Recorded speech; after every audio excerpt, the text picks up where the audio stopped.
पहाड़ी शरीफ पुलिस ने 24 अगस्त को एक लेबर जंगैया के कत्ल के इल्जाम में उसकी सास यादम्मा समेत 3 अफराद को गिरफ्तार कर लिया है। असिस्टेंट कमिश्नर पुलिस वनस्थलीपुरम के परशुतम रेड्डी ने मीडिया को बताया कि जंगैया का अपनी बीवी और सास से अक्सर झगड़ा हुआ करता था।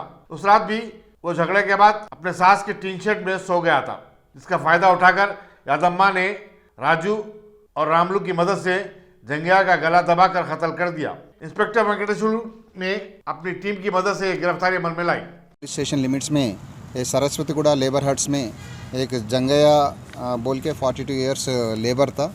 उसको मर्डर उसका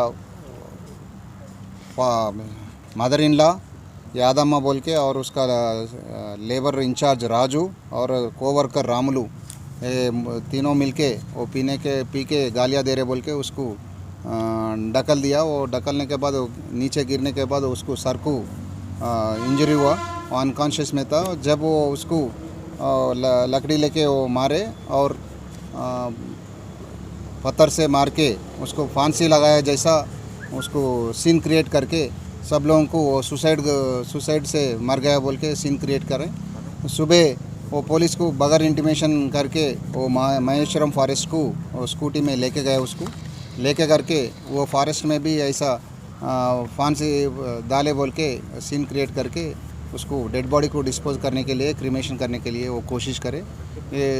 immediately after receiving information police उधर जाके इंक्वायरी करने के बाद ये पूरा ये सुसाइड नहीं है, ये मर्डर है बोल के मालूम होने के बाद ये लोगों को इंट्रोगेशन करके 3 लोगों को अरेस्ट कर दिया और स्कूटी और उसका जो यूज़ करे फ़ोन वो पूरा सीज कर दिया।